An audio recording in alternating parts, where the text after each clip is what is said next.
जाने पिता को न कहो करो पिता वो मलिन पुत्र विद्याना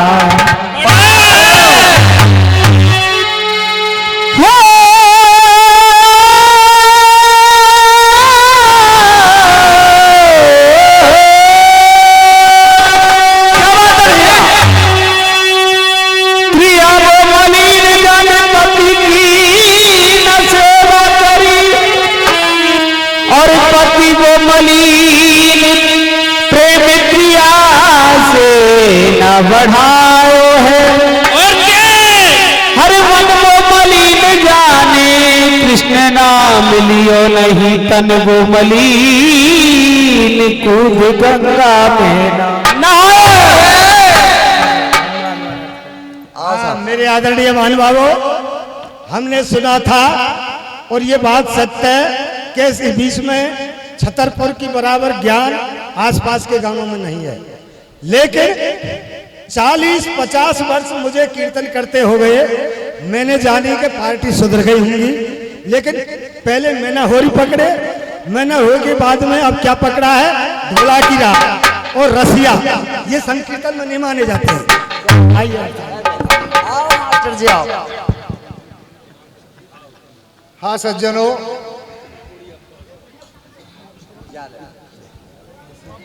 आपको हम एक रामायण का प्रसंग सुनाते हैं। रामायण में महाराजा दशरथ के एक महामंत्री थे जिनका नाम था सुमंत्र। उनका सही नाम सुमंत्र था, वैसे हमको अपभ्रंश में उनको सुमंत भी कह देते हैं। सुमंत्र नाम उनका इसलिए था क्योंकि मंत्रों से उनके जन्म के समय उनकी रक्षा की गई थी। जिस समय सुमंत का जन्म हुआ उस समय मां के गर्भ से सिर बाहर आ गया, धड़ अंदर रहा। ऐसी पोजीशन आज भी कई बार हो जाती है डिलीवरी में। तो 9 दिन तक यह स्थिति रही और 9 दिन मंत्रों के द्वारा ऋषियों ने उसकी रक्षा की, इसलिए उनका नाम सुमंत्र पड़ा। राम काल में जो भी निश्चित अवधि थी व्यक्ति के जीवन काल की, उसमें हमारे लौकिक समाज के अनुसार 9 दिन पहले सुमंत की मौत हो जाती है और सुमंत की पत्नी कहती है कि राम के राज्य में कोई पाप पड़ गया है जिसकी वजह से मेरे पति की अकाल मृत्यु अर्थात 9 दिन पहले मृत्यु हो गई।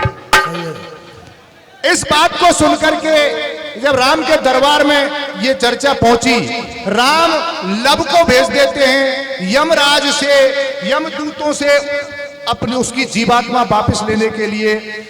यमराज कहता है कि मैं सही हूं और लब कहता है कि हमारे पिताजी सही हैं, इसलिए दोनों में युद्ध ठनने की तैयारी हो जाती है। उधर यमराज यम दंड उठा लेते हैं और इधर रामास्त्र उठा लेते हैं लब। दुनिया के 10 धनुर्धरों में महादेव के बाद में दूसरा नाम भगवान राम का आता है। उसी राम के पुत्र तीसरा नाम लक्ष्मण का आता है। लक्ष्मण को परास्त करने वाले वो लब जब रामास्त्र उठाते हैं देवता त्राय त्राय करने लग जाते हैं और उस त्राय त्राय में देवताओं की पंचायत जुड़ती है और उस पंचायत में राम कहते हैं यम से कि तू झूठ बोल रहा है और यम कहता है राम से कि तू झूठ बोल रहा है। दोनों अपनी अपनी जगह पर सही थे, लेकिन वो काल गणना के अनुसार, एक लौकिक रीति के अनुसार ये कहानी कैसे आप सुनोगे और वो झगड़ा कैसे मिटाया जाता है, ये इस कथा के माध्यम से आपके कानों को सुनने को मिलेगा। आप सुन लीजिए राम और लब में, राम और यम में आपस में कैसे तकरार हो रही है, कैसे होती है भैया। हरि तू धर्मराज कहलाते और अधर्म करता है, राजा की पदवी को बदनाम करता है। तू झूठ बोलता है, तू झूठ बोलता है, तू झूठ बोलता है, तू झूठ बोलता है। हो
लिए कोई न कोई प्रमाण मांगा जाता है, और देव पंचों ने भी प्रमाण मांगा। तो राम ने सुमंत्र की जन्म पत्री पंचायत के सामने पेश कर दी। ज्योतिषाचार्यों को बुलाया गया, उन्होंने ज्योतिष का फलाव किया और निकल के आया कि वास्तव में ही सुमंत्र की मौत 9 दिन पहले हुई है।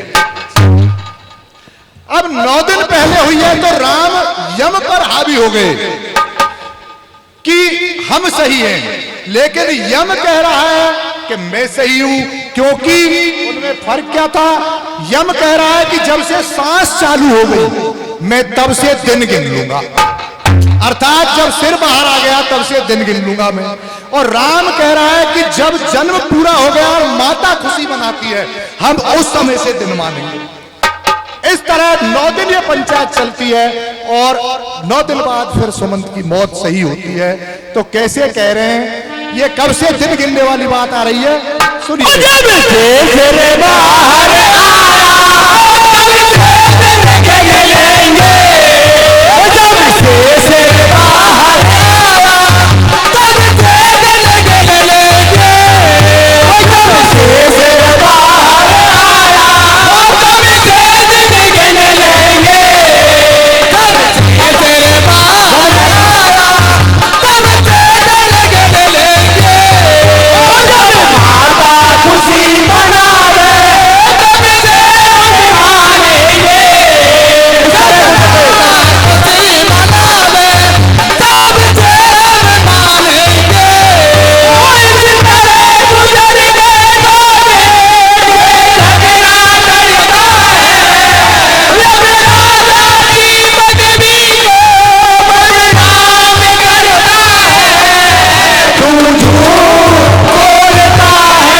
टाइम हमारा शेष है, कोई दिक्कत नहीं। हाँ सज्जनों, प्रसंग उसी रामायण का, प्रसंग रामायण का है। एक बार राजा रघु ने अपनी राजधानी में यज्ञ किया। उस यज्ञ में विद्वानों को बुलाया, पंडितों को बुलाया, आचार्यों को बुलाया, लेकिन जिस समय यज्ञ का समय हुआ उस समय एक अचानक घटना घटी। राजा ने अपना, भाई सज्जन थोड़ा ध्यान से सुनेंगे,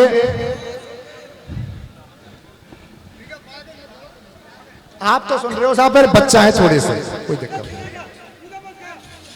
राजा ने अपना धनुष उठाया, अनजानी दिशा में तीर छोड़ा, और फिर राजा ने जो घटना सुनाई वो क्या हुआ कि एक शेर ने एक गाय दवाली थी, उस पर उसने अनुमान बाण, अब बाण कितनी तरह के होते हैं समय का अभाव है, मैं व्याख्या नहीं कर पाऊंगा,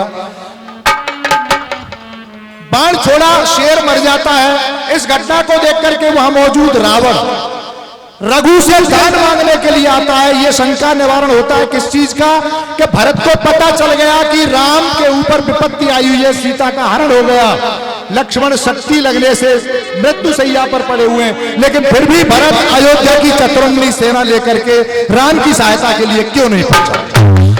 रावण ने कहा कि आप मुझे दान दीजिए। क्या दान मांगा, कि जो भी अयोध्या का राज्य होगा, राजा होगा, जो भी अयोध्या का राजा राज्य चलाता होगा, वो कभी भी अयोध्या पर आक्रमण करने के लिए चढ़ के नहीं आएगा। वो रघु वाली कहानी आप सुनिए, लंका पे चढ़ के नहीं आएगा।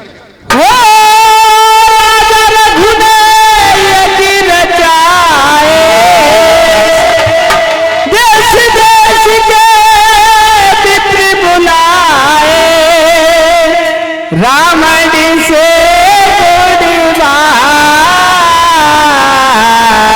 निज नागरी दरम्यान, निज नागरी दरम्यान।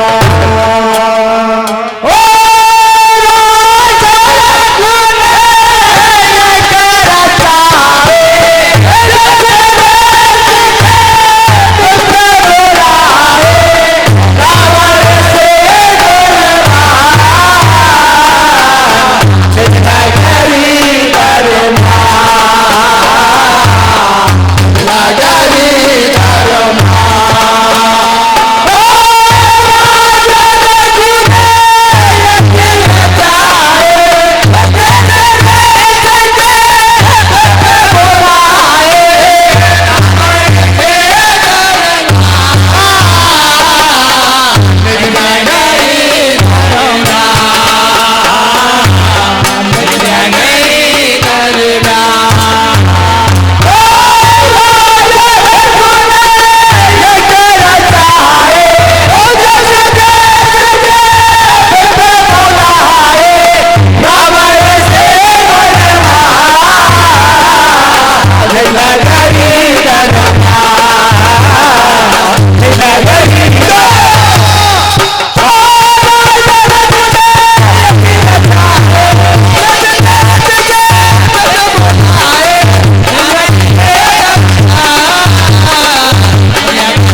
हेलो, हाँ जी, ये 100 रुपए का पुरस्कार ये ग्राम पंचायत कटारा से सरपंच साहब की तरफ से 100 रुपए का